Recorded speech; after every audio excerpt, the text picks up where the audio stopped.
Now, all the talk this week has been about the Manchester derby, Manchester City beating Manchester United 1-0, and the thrilling finish for some to the Premiership title race. But there's been another thrilling finish going on in the Football League this season, and that's, oddly, for second place. Charlton have been promoted, and deservedly so, as champions from League One to the Championship. That's where they'll be playing their football next season. The race for second place, automatic second place, has gone on, well, all season long really. Huddersfield looked nailed on to be promoted automatically at one point, but must now make do with the playoffs. And it developed into a fight between the two Sheffield teams, Sheffield United, and the major team in the city, Sheffield Wednesday, and one of the oldest clubs in the Football League, Sheffield Wednesday. It's been to and fro, really. Many a Wednesday fan had doubts when Gary Megson was sacked by Milan Mandaric after the Sheffield Wednesday had won the latest leg of the Sheffield derby at Hillsborough. That caught a few by surprise, but Mandaric was adamant that things were going wrong at the club and that a change was needed, and Dave Jones was brought in, the very experienced Dave Jones, who even Wednesday fans who were annoyed at Megson being sacked had nothing against Dave Jones. I mean, personally, I've always admired him as a manager, and I thought Wednesday would benefit from him being there. And at the time of my speaking, Wednesday haven't lost a game since Dave Jones took over as manager. This weekend, what a weekend in Sheffield. What a weekend in Sheffield. Last weekend was thrilling enough, with Wednesday winning at Brentford, just somewhat against the run of play.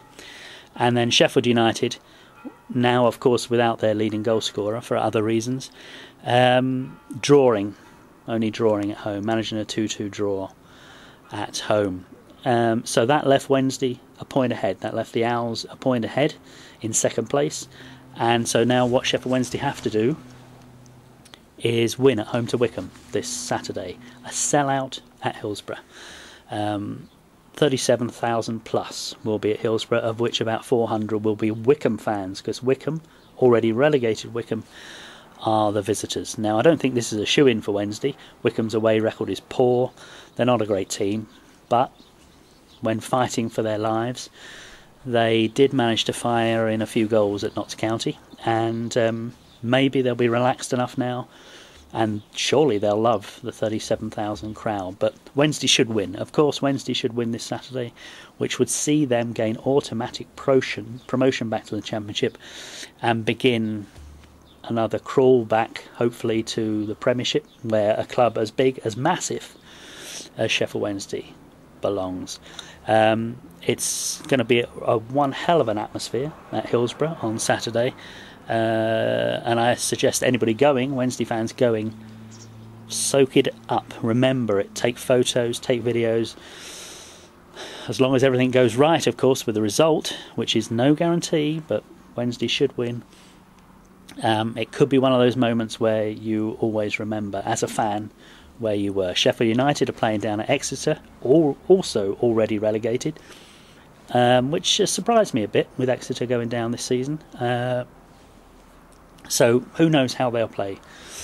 When Sheffield United may well get 3 points down at Exeter and be clinging on, waiting to hear what Wednesday are doing at home in front of a jam-packed Hillsborough. And I've been in that stadium when it's been full, and believe me, Wednesday fans can create one hell of an atmosphere. So the Sheffield Wednesday players under Dave Jones's charge, should be up for it, and hopefully will deliver the goods so that they get automatically promoted back to the Championship.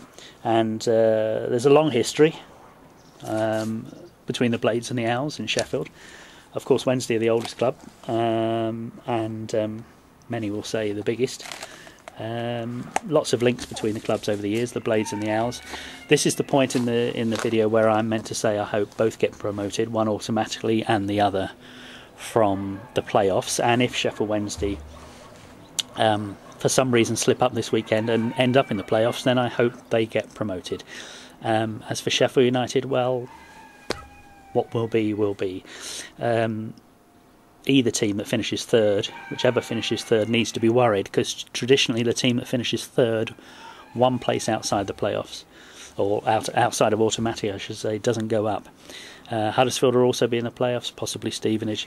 That's going to be a tough division to get out of via the playoffs. But I wish I was at Hillsborough this weekend. The atmosphere will be electric.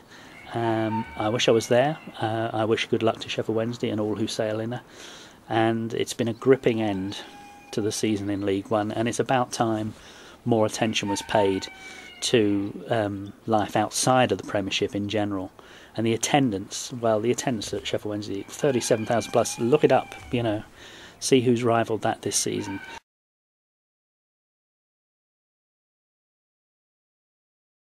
Last couple of seasons, I found that football has been harder to call, domestically at least, in England, because we've had a situation more and more where teams you think shouldn't beat other teams do. There's been inconsistency, has been rife this season just gone and the one before that, which makes predicting football results more difficult. But we've had some accumulator wins this season on the betting front, not as many as 2 seasons ago or in years past. We've had a handful of accumulator bets that have returned nice odds because of 4, 3, 4, 5, 7 teams being in the accumulator. So over the season, definitely made profit on that front, and some good single bets along the way, including last weekend a couple of draws predicted. So enjoy your football.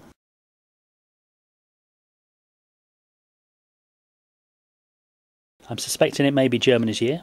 Champions League final, I would imagine Bayern Munich would beat a Chelsea B11. I wish Chelsea well, I honestly do. Even though I have money on Bayern Munich from months ago to win the Champions League, I really wish Chelsea well. But I think the players they have missing are pretty crucial players, and I suspect Bayern Munich may be too strong at home for Chelsea. And I think Germany may win the European Championships. I think them and Holland are serious dangers to Spain. A very tired Spain squad in some instances, those who play for Real Madrid, those who are playing for Barcelona 5 days before the European Championship starts. Already very, very tired players. It wasn't just their manager, Pep Guardiola, that was knackered. Some of those Barcelona players are knackered before they play in the Copa del Rey final, 5 days before the European Championships. So whereas 4 years ago I was saying, get on Spain, and people did, I'm not saying that this year. I'll look at the odds shortly, but I would favour Germany or Holland to upset Spain in the European Championships. Personally, I hope I'm wrong. I'd love to see Spain do it again, but I have my doubts. There looks to be some very jaded players playing for Real Madrid and Barcelona who will go straight into the Spanish national squad. But we'll have football to watch this summer, which is good, and I will be continuing to offer selections and suggested single bets on matches in the European Championships. So don't think it's all over, because it isn't.